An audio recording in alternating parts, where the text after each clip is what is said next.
The first real break that I had was I sent a short story of mine called Charlotte. I sent it out to about 40 literary magazines, and I have been very interested in just having as many readers as I could, and I feel like that's a great exercise for people to send their work out and hear back from people who are in the position to publish. And I would get really nice responses from them, like they'd say, yeah, we're not going to take this story, but here, work on this ending, or it was a really interesting way to get notes back then, because I didn't really have a readership. So I sent this story to a place called the Bellingham Review, and I ended up winning a short story prize with this story.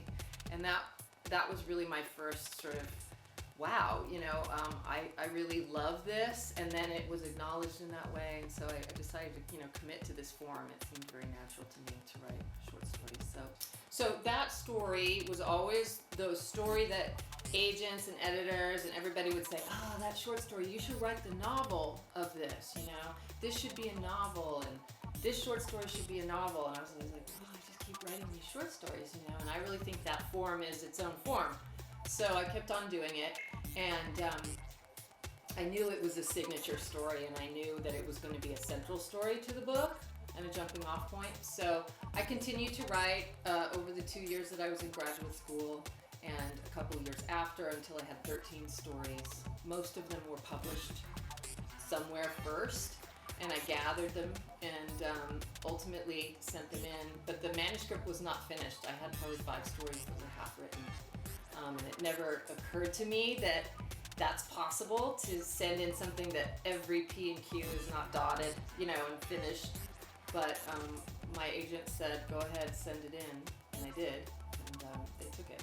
I've been teaching kind of as long as I've been writing, because what I always wanted to do with my classes was to offer the resources that I had when I was starting out. It's kind of a way for me to give back. The first workshop that I had was literally, how I still practice writing and how I continue to evolve as a writer. It contains all those components. So to me, it's like being of service to what was really useful for me, and sharing it with people. So I really love a writer's community. I learn so much from my students.